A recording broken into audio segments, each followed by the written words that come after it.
Bienvenidos. Luis Ignacio Lula da Silva vuelve al poder. Su victoria fue la más estrecha de las últimas décadas frente al actual presidente Jair Bolsonaro. ¿Qué pasó hoy? ¿Y qué va a cambiar en ese país y en esa región? La información actualizada esta noche. Y si hay algo que decirles a las jugadoras de fútbol de la Sub-17 es que con ellas, con ustedes, ya habíamos ganado y mucho los colombianos. Más allá de cualquier resultado, hoy nos llenan de orgullo y para nosotros son unas campeonas indiscutibles. Seguiremos diciéndoles gracias de corazón.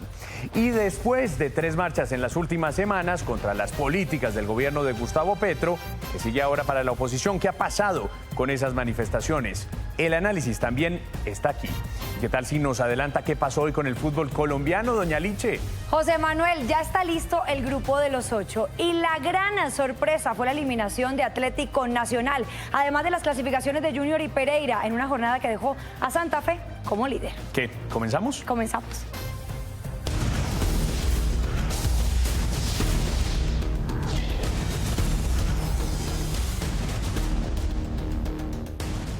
Paola Toro, editora internacional de Fin de Semana en Noticias RCN. Hablemos de la información de momento. Brasil da un giro definitivamente a la izquierda este domingo con la victoria de Luis Ignacio Lula da Silva, que hay que decirlo, Paola, no le quedó nada fácil a Lula ganar holgadamente como creía y muestra a un país partido por mitades, ¿no? José Manuel, polarización es la palabra que define al gigante suramericano en este momento y sí, señor, fue una segunda vuelta sumamente reñida. Vamos a revisar cómo están en este momento con el 99,7% del conteo. El exmandatario obtiene 60.175.368 votos, esto equivale a un 50,89%, mientras que el actual presidente Jair Bolsonaro tiene 58.080.201 votos, esto equivale al 49,11%. Una diferencia bastante estrecha.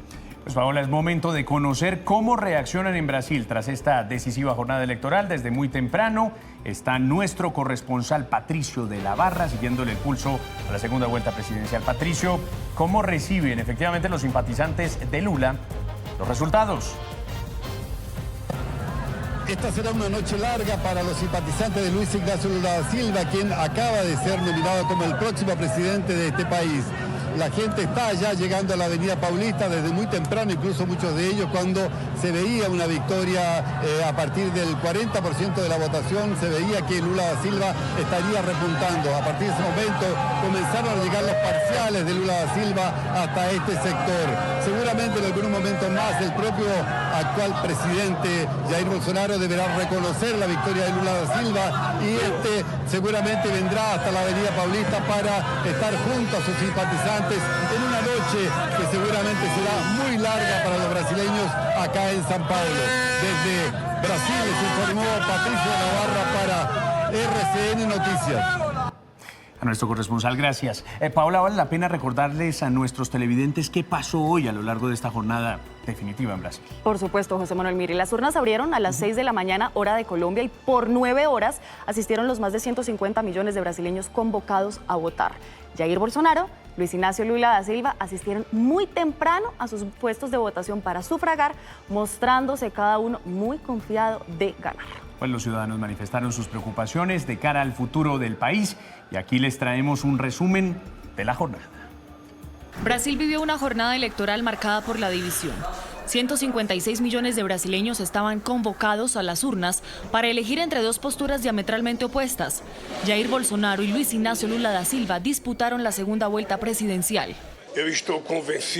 Estoy convencido de que el pueblo brasileño votará por un proyecto en el que triunfe la democracia. Si Dios quiere, saldremos victoriosos por la tarde, o mejor dicho, Brasil saldrá victorioso por la tarde. Fueron quizás las horas más largas para los ciudadanos que, expectantes, aguardaban los resultados de la contienda. Quiero que quien gane haga más cosas por la salud, la educación y el saneamiento básico. Eso es muy importante para la gente. Creo que es muy importante que elijamos bien. El futuro de nuestros hijos depende de eso. Los que tienen hijos lo saben. Durante la jornada se registraron denuncias de supuestas obstrucciones de operativos policiales que impedían el tránsito de los votantes.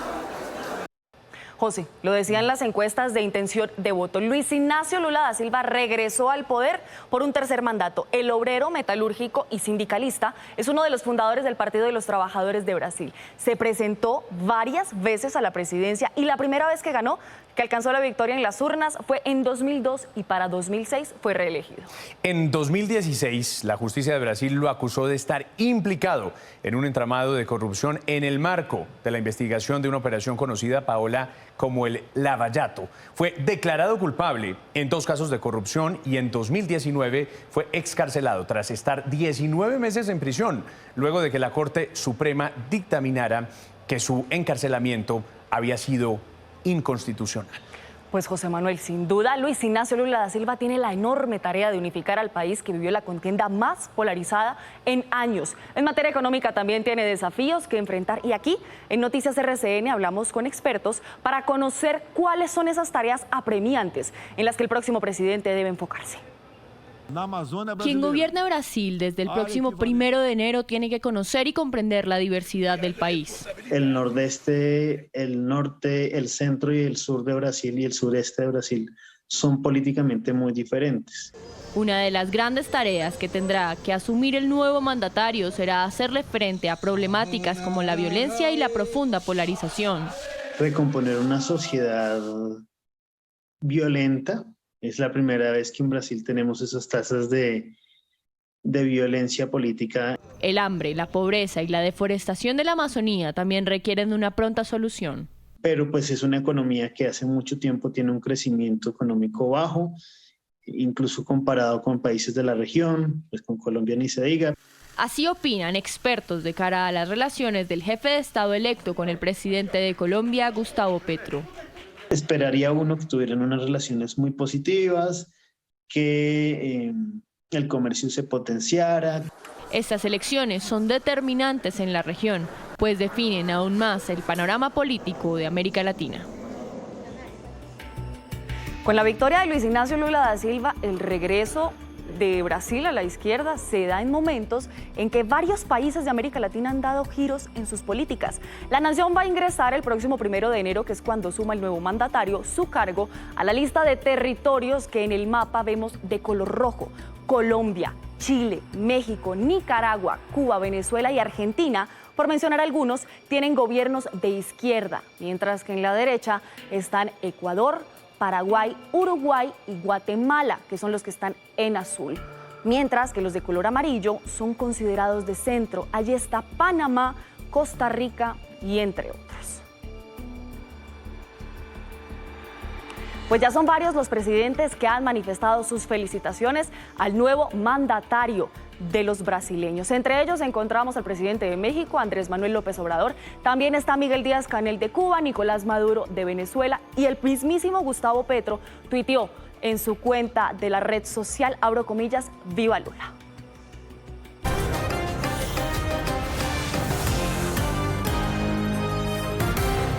Mucha atención, sucede ahora una tragedia en Soacha, Cundinamarca.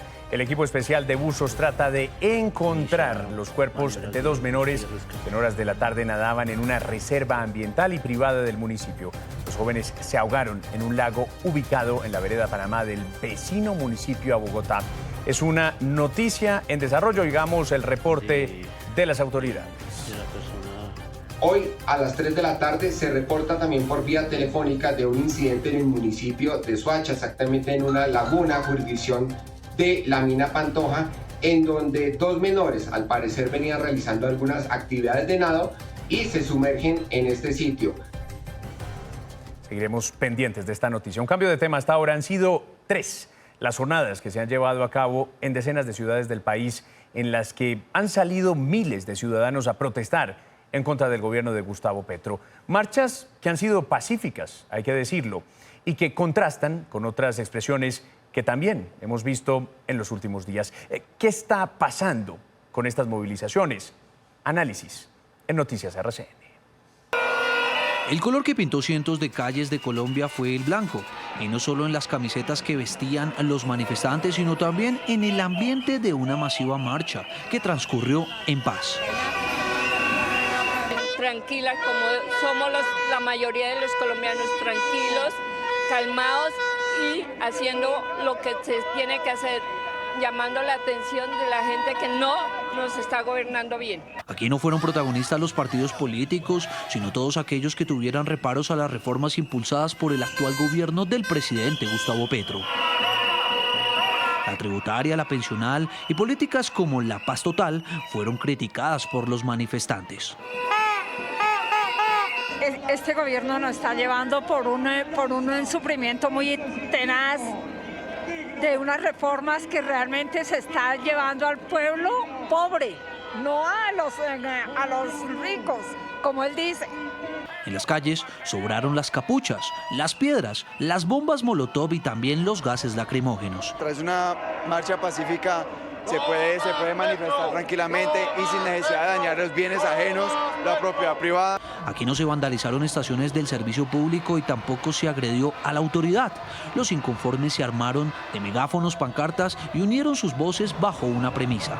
No es justo que los bandazos de la economía que está dando el presidente Petro con sus ministros nos estén dejando en la pobreza a solo 3 meses ni siquiera de su gobierno. En al menos 8 ciudades del país y 3 en el exterior, la realidad fue que hubo una asistencia masiva que evidencia que sí existe un sector de la población que con argumentos está en desacuerdo con algunas posturas del gobierno. Es que si nos cierran la minería, acaban con el futuro de la región, con nuestros trabajos. Esta fue la tercera jornada de manifestaciones con el mismo propósito. De las 3, la más concurrida. Los marchantes agradecieron a la fuerza pública con aplausos y admiración, solicitando respeto hacia ellos por los más recientes ataques que han recibido. Prometieron que no sería esta la última marcha, mientras que las autoridades garantizaron el libre ejercicio de la protesta social. Seguiremos tomándole el pulso a la política en nuestro país. Al volver, una investigación dramática a la que las autoridades tienen que pararle bolas. ¿Quién es alias Satanás y cómo está dando sanguinarias órdenes desde una cárcel? En minutos.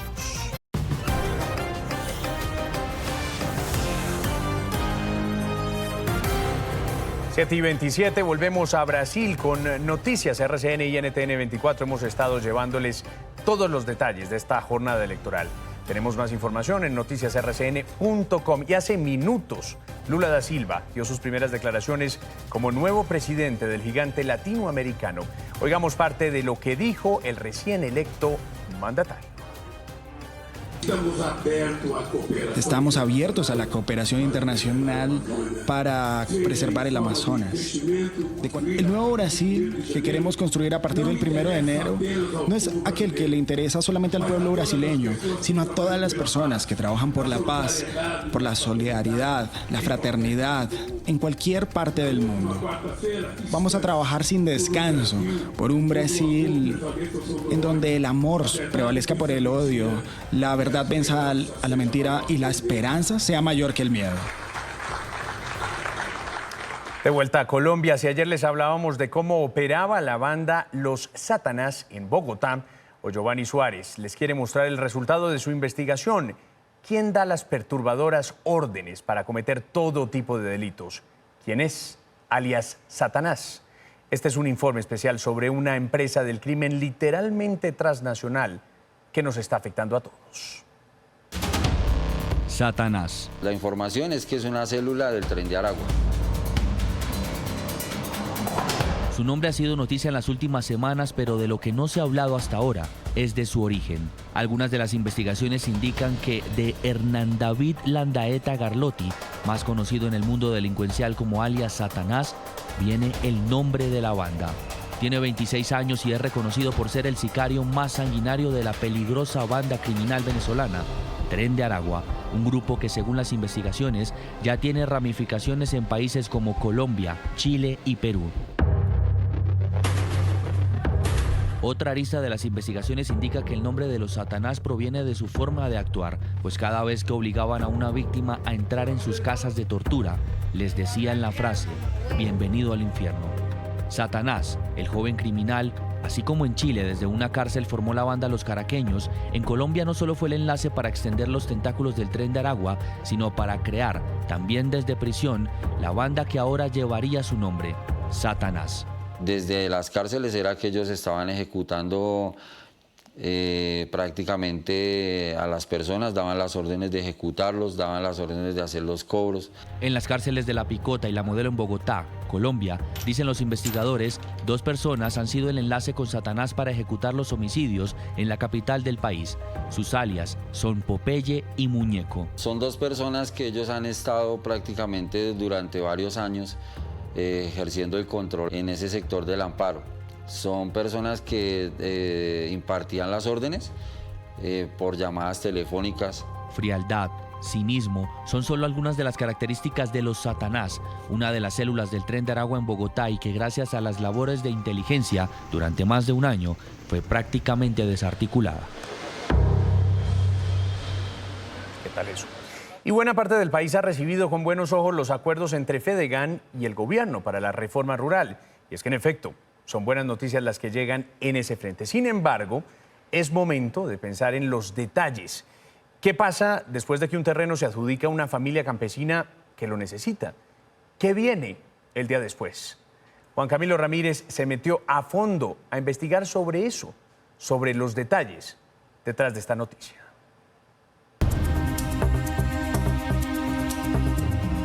Dicen quienes conocen del sector agrario que la compra de tierras es solo el primer paso. Después viene un camino muy largo. Primero necesita un proceso de caracterización. El proceso de caracterización se demora 1 año y medio. Luego del proceso de caracterización se sigue el proceso de adquisición de tierras. Póngale 1 año y medio, 2, siendo pues unos super ejecutivos, 2 años. Ahí ya van 3 años, allá van 3 años y medio. Y luego el proceso de entrega se requiere en país 5 años. La entrega de tierras por parte del gobierno comenzó con 590 hectáreas en Córdoba. La idea es que los beneficiados de la reforma agraria entren al sector agrícola y se vuelvan competidores en este gremio. Esto no es solamente entregando tierra. Si se quiere ser exitoso en la entrega de tierras, el gobierno tiene que diseñar un paquete completo para que el productor o el nuevo productor o productora que la reciba sea rentable. Y ahí es donde creemos está el detalle de lo que puede ser el éxito de esta estrategia. ¿Qué tan fácil es ser agricultor en Colombia? Es decir, yo recibo mi tierra y qué tan fácil es empezar a producir. ¿En cuánto tiempo eso se me vuelve rentable o no? Precisamente, por eso es que la gente dice, no, es que como Colombia, que teniendo esa frontera agrícola tan amplia, no produce más comida. Es que el campo es al sol y al agua. Y mire lo que nos está pasando con las lluvias. Y mire lo que nos pasó con la invasión de Rusia a Ucrania. Y lo que nos pasó con la crisis de la cadena logística el año pasado. Y ni que hablar de los 3.000 bloqueos en las carreteras en mayo del 2021. Entonces, producir alimentos no es fácil, pero aún produciéndolos, lo más retador es vender la comida y ser rentables. Ahora bien, para todos el resto de la reforma está más que en las tierras, en lograr que estas mismas sean rentables. Aseguran que para eso se necesita crédito con bajas tasas, subsidios y acueductos, además de carreteras. Y ahí es donde también entrará a jugar dónde se compra la tierra, cuál es la aptitud del suelo para producir, cuál es la cercanía a los centros de consumo. Pero desde varios sectores vienen también alzando una voz de alerta que tiene que ver con esto.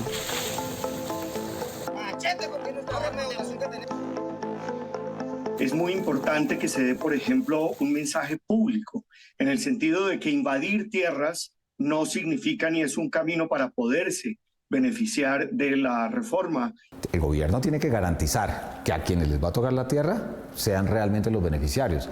Si se ven colados en el Sisbén. Punto clave en esto, el presupuesto. Del incremento obtenido por el Ministerio de Agricultura para 2023, 2 billones irían para la Agencia Nacional de Tierras. Más en noticiasrcn.com. Breve pausa y al volver, ¿lograrán ponerle algún día a las cárceles en Colombia a orden? Espere primicias sobre las decisiones que se tomarán en el INPEC. Ya venimos.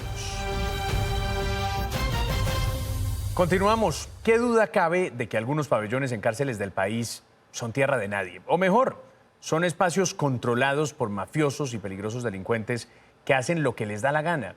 ¿Puede cambiar algún día esta situación? Oscar Ramírez conversó con el director del INPEC y ojo a lo que le revela. Tras un mes de que salieran a la luz las parrandas que realizaban algunos presos en la cárcel La Picota, que amenizaban con costoso licor reconocidos artistas y todo tipo de excentricidades, el nuevo director del INPEC habló sobre las investigaciones. ¿Qué ha pasado con las investigaciones? ¿Cuántos dragoneantes hay investigados en este momento? Vamos bien, son alrededor de 20, 25 personas que están siendo investigadas. Estamos haciendo unas rotaciones internas ahí dentro de la picota. Estamos generando el sorteo de los servicios. ¿Para qué? Para que ningún guardián sepa en dónde le va a corresponder esta noche o mañana el servicio. Noticias RCN conoció que por este caso la próxima semana la Procuraduría tomará el testimonio a los cantantes Ana del Castillo y El Churo Díaz para conocer todo lo referente a su presencia en estas bacanales. Por ejemplo, ¿quién los contrató? Entre los múltiples problemas por resolver para el nuevo director del IMPEC están las llamadas extorsivas dentro de las cárceles de Colombia, como le sucedió al concejal José Trocha de Barranquilla. Que me va a matar a mi hijo. Te lo mato. O paso o me muere el tío Cargadón aquí precisamente ofreció el concejal. ¿Qué hacer con los celulares dentro de las penitenciarías? ¿Qué hacer con los inhibidores de señal? Si se comprueba que fue una cárcel, tenemos ya toda la disposición para hacer los operativos, hacer los ingresos, los allanamientos, decomisar los teléfonos, y también hemos empezado a actuar a través de los traslados de los privados de la libertad. ¿Pero qué hacer ante la corrupción que por años ha estado enquistada en esta institución? En un convenio con Estados Unidos, el gobierno decidió importar lo que puede ser una solución. ¿A quién van a sentar en el polígrafo? ¿Para qué el polígrafo? Ya que esto en Colombia pues no es muy popular, que digamos. Determina para poder tomar decisiones frente a la ocupación de los cargos sensibles. Entonces, si tenemos ese control, pues el cargo más sensible aquí, la joya de la corona en el IMPEC, es el pabellón de alta seguridad, que es lo más importante, donde están los extraditables. Y evitamos fiestas, evitamos ingreso de elementos no permitidos, elementos prohibidos, y a partir de ahí pues damos un ejemplo para los demás establecimientos. Director, ¿podemos confiar en que en esta administración no veremos casos como el de Matamba fugándose con auspicio de algunos dragoneantes o el de un Carlos Mato paseando por Bogotá? Sí, son lecciones aprendidas. Hoy en día tenemos una muy buena comunicación también con la Procuraduría, con la Fiscalía, y estamos actuando de manera contundente. Entonces, queremos primero dignificar la tarea que hacen nuestros funcionarios administrativos y el Cuerpo de Custodia, pero también queremos darles un mensaje donde el que actúa por fuera de la ley, pues tiene que pagar las consecuencias. En el último mes, un grupo élite del IMPEC ha reforzado los operativos sorpresa en varias cárceles del país, donde ha encontrado múltiples elementos prohibidos, entre armas, celulares, hasta una cava donde guardaban el licor.